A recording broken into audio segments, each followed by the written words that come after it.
Assalamualaikum warahmatullahi wabarakatuh. Perkenalkan, saya Noval Ilham Arfiansyah dengan NIM 22030174081 dari kelas Geometri Transformasi 2022C. Pada kesempatan kali ini saya akan menjelaskan terkait definisi setengah putaran dan beberapa teorema yang terkait dengan setengah putaran. Baik, definisi 4.1, setengah putaran terhadap titik P adalah pemetaan HP, atau ini notasinya H besar P yang memenuhi ada 2 poin. Yang pertama, untuk A tidak sama dengan P di mana P adalah titik tengah ruas garis A aksen, dengan A aksen itu setengah putaran dari titik A. Dan poin kedua, untuk A yang sama dengan P, sehingga setengah putaran dari A itu P itu sendiri. Pemetaan setengah putaran HP sering disebut simetri titik dengan pusat P. Jadi kalau digambarkan, saya tulis di sini ada P sebagai, kalau di pencerminan kan sumbu G atau garis berupa garis, nah ini berupa titik. Nah, jadi setengah putaran itu pencerminan tapi versi titik sumbunya, bukan garis. Ketika A-nya tidak sama dengan B, berarti andaikan A-nya di sini, itu bakal ada A aksen di sini.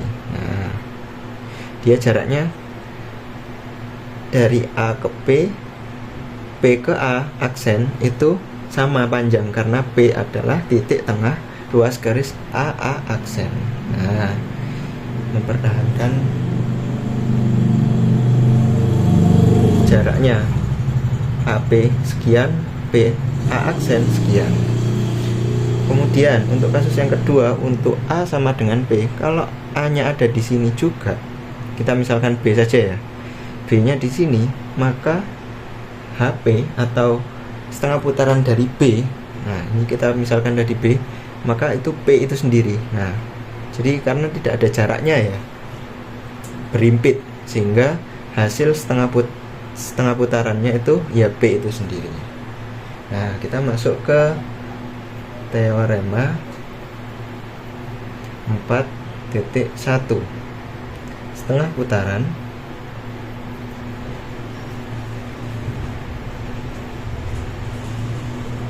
merupakan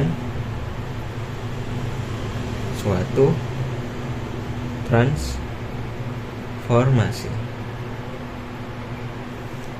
Setengah putaran apakah merupakan suatu transformasi? Kita akan buktikan.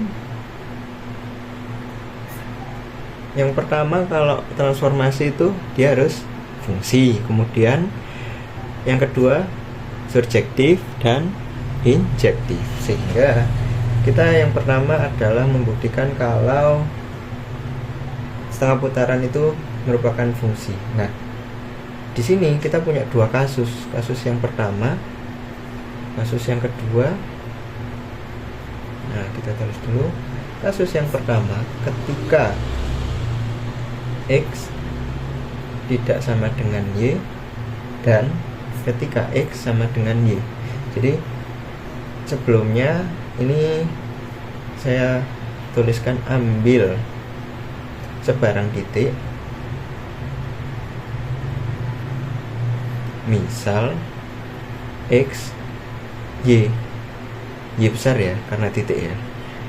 Nah, jadi X nya ini sebagai titik tengah kalau misalkan dia tidak sama dengan ini, kita tuliskan dulu HX setengah putaran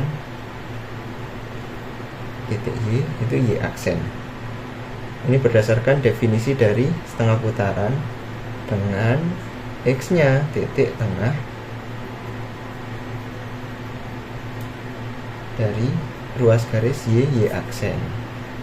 Jadi kalau seperti ini berarti jelas Y aksennya tunggal. Karena X titik tengahnya dari Y aksen ruas garis yang ujung-ujungnya Y dan Y aksen kita misalkan ini Y aksen, ini X nya, berarti hanya ada satu Y aksennya, tunggal.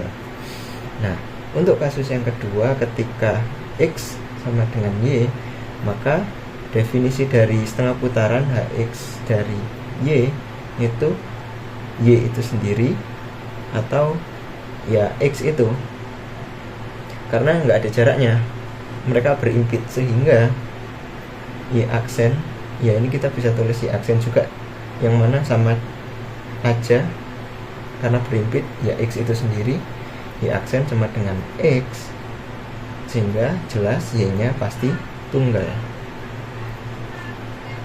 Kemudian dari sini terbukti bahwa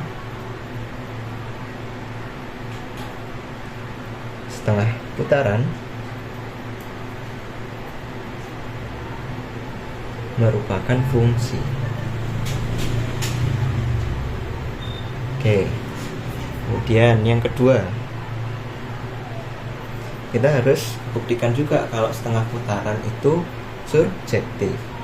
Nah, surjektif itu bagaimana? Ketika setengah putaran dari Y, nah, ambil sebarang Y aksen, titik hasil dari setengah putaran, maka pasti ada prapetanya, ya Y ini.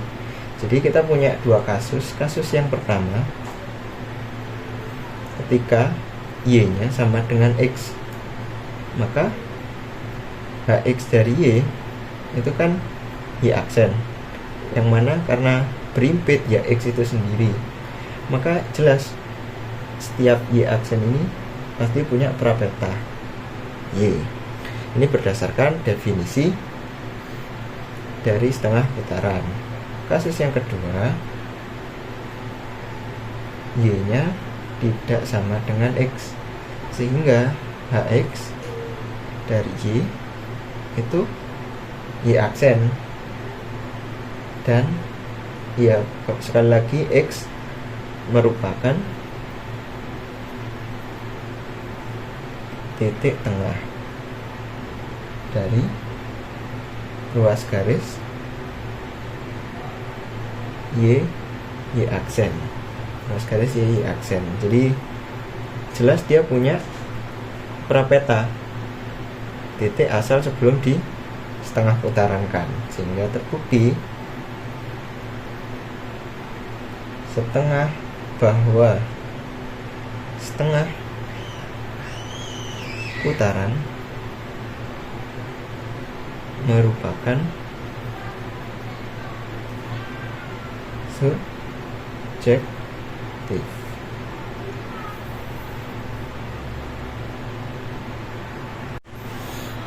Nah, sekarang karena sudah fungsi, sudah surjektif, maka kita cari apakah setengah putaran itu injektif. Kita cek, ambil sebarang titik.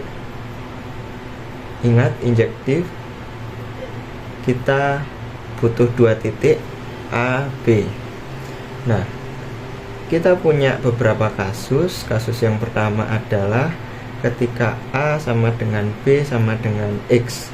Kita tetap pakai setengah putaran yang titik ininya X.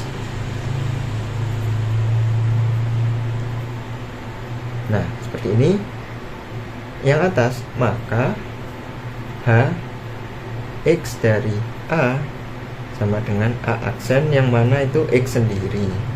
Maka yang bawah juga sama, H X dari B, maka ini B aksen, yang mana X itu sendiri. Ini dapat dari definisi setengah putaran. Sehingga ini kan sama, HXA sama HXB nya kan sama-sama X. Maka nah ini jelas A sama dengan B, tidak ada yang kontradiksi, aman. Nah, selanjutnya kasus yang kedua. Kasus yang kedua, ketika salah satunya tidak sama dengan X, maka dari sini sebenarnya jelas ya, satunya di X, satunya enggak. HX ini berdasarkan definisi setengah putaran kembali dari A itu A aksen yang tidak lain tidak bukan tetap X itu sendiri. Terus yang ini B aksen, kita nggak tahu ini di mana. Ini definisi sama setengah lingkaran, setengah putaran, maaf. Jadi dari yang poin B tidak sama dengan X, ini hanya B aksen aja. Jadi A tidak sama dengan B jelas-jelas karena A sama dengan X, B tidak sama dengan X, sehingga HX A tidak sama dengan HX B. Nah, ini terbukti injektif ya untuk kasus 2. Jelas karena A dan B nya berbeda, terus kemudian hasil setengah putarannya juga berbeda, maka dia kasus 2 nya injektif. Nah, sekarang kasus yang ketiga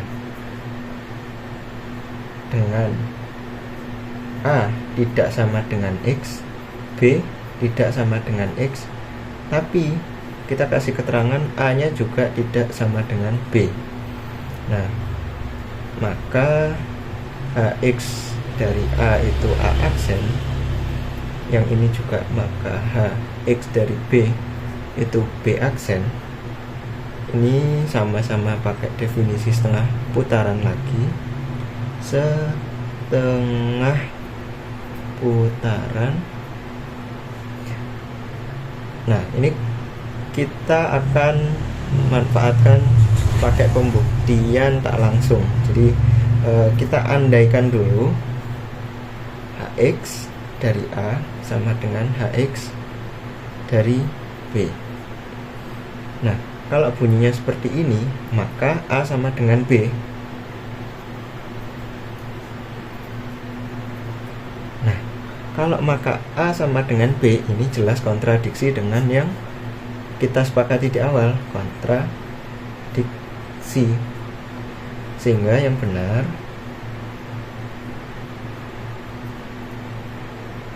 adalah HX-nya dari A itu tidak sama dengan HX yang B. Karena kontradiksi, sehingga terbukti bahwa setengah putaran merupakan injektif. Nah, dari sini berdasarkan pembuktian bahwa setengah putaran itu fungsi, setengah putaran itu surjektif, kemudian juga injektif, maka terbukti bahwa setengah putaran merupakan suatu transformasi.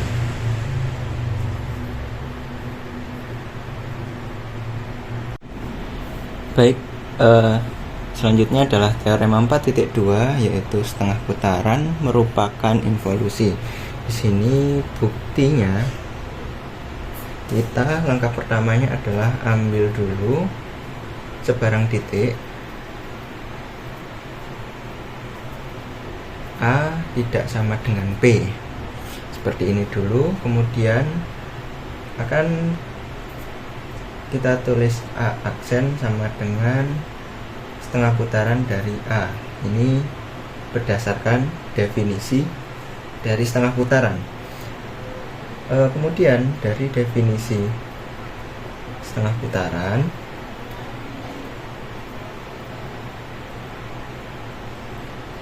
titik P adalah titik tengah dari ruas garis A aksen. Nah, seperti ini. Lanjut, kita A double aksen sama dengan setengah putaran dari A aksen. Jadi di setengah putaran lagi,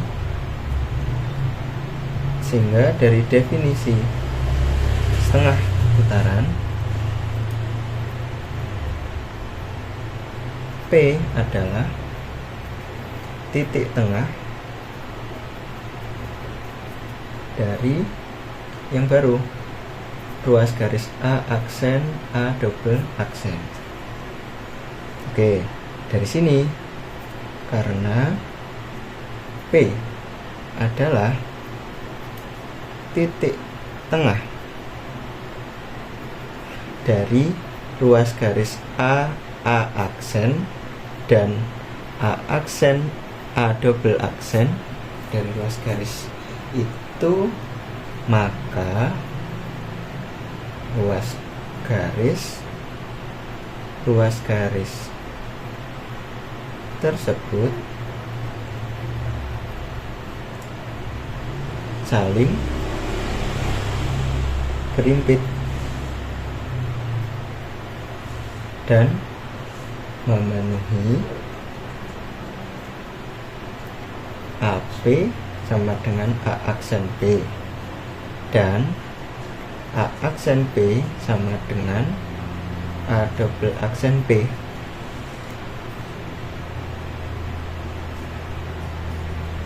Kita tulis dulu. Ini titik tengahnya P. Awalnya kan di sini A. Kemudian definisi setengah putaran, maka ada A aksen di sini.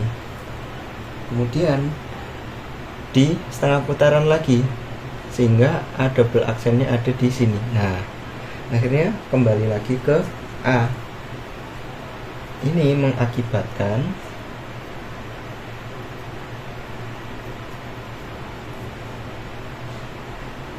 A double aksen berhimpit dengan